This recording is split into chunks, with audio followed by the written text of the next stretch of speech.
பொருட்கள் சொல்லியிருக்கிறார். எந்த மதத்தின் இருந்தாலும் சட்டவிரோத கைது கேட்க அது உடைக்கக்கூடாதுன்னு சொல்லியிருக்கிறார். அது பற்றி இல்லை, அந்த கருத்தை ஏற்றுக்கொள்ள முடியாது. அது அவர்களுடைய ஒரு தாழ்வு மனப்பான்மையை அல்லது தோல்வி மனப்பான்மையை தான் அது வெளிப்படுத்தி நிற்கிறார். அந்த கருத்து வெளிப்படுத்தி நிற்கின்றது. என்னை பொறுத்தவரையிலே மதங்களுக்கிடையில் ஒரு சமத்துவம் நிலவ வேண்டுமாக இருந்தால், மதவாதம் ஒழிக்கப்பட வேண்டுமாக இருந்தால், ஏற்றத்தாழ்வுகள் ஒழிக்கப்பட வேண்டுமாக இருந்தால், சகல மதங்களும் சகல இனங்களும் சமத்துவமாக வாழுகின்ற நிலைமை உருவாக்கப்பட வேண்டுமாக இருந்தால் சட்டத்தின் ஆட்சி என்பது மிக முக்கியமானது. அந்த வகையிலே சட்டத்திற்கு முன்னால் எல்லா மதங்களும் ஒன்று.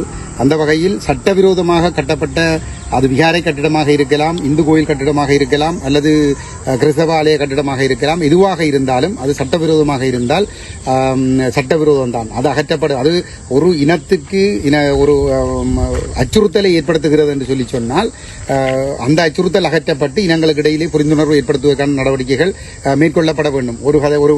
ஒரு கதைக்கு அவர் சொல்லுகிற அந்த மதகுரு சொல்லியிருக்கக்கூடிய விடயம் 100% இந்துக்கள் இருக்கக்கூடிய ஒரு பகுதியிலே இந்துக்களுடைய காணியிலே அவ்வாறு ஒரு கட்டிடம் கட்டப்படுகிறது என்று சொன்னால் அந்த மக்கள் அதை விரும்பி அதிலே ஆட்சேபனை இல்லாமல் செய்கிறார்கள் என்று சொல்லி சொன்னால் அது வேற பிரச்சனை. ஆனால் அதுவும் சட்டவிரோதம் என்றால் சட்டவிரோதம் தான்.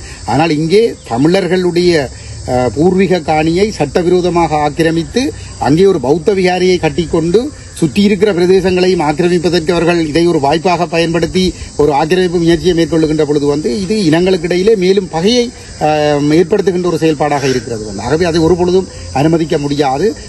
மதகுருக்கள் பொறுப்பற்ற முறையிலே இவ்வாறான கருத்துக்களை தெரிவிப்பதை அவர்கள் தவிர்த்துக் கொள்ள வேண்டும் என்பது எங்களுடைய தாழ்மையான வேண்டுகோள். சபையில் கடந்த 7ஆம் மாதம் ஒரு தீர்மானம் நிறைவேற்றப்பட்டது விகாரைக்கு எதிராக. ஆனால் இதுவரைக்கும் வழக்கு சம்பந்தமான இந்த நடவடிக்கை முன்னெடுக்கப்படவில்லை.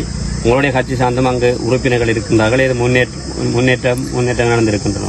இல்லை, என்னை பொறுத்தவரையிலே இது வழக்குக்கு செல்வது என்பது ஒரு உசிதமான ஒரு செயல்பாடாக இருக்கும் என்று நாங்கள் கருதவில்லை. இது ஒரு அரசியல் ரீதியாக தீர்க்கப்பட வேண்டிய ஒரு பிரச்சனை.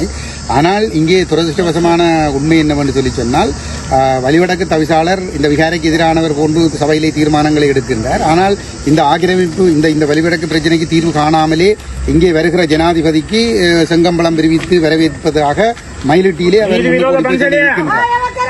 எந்த குறைபாடுகளும் இல்லை.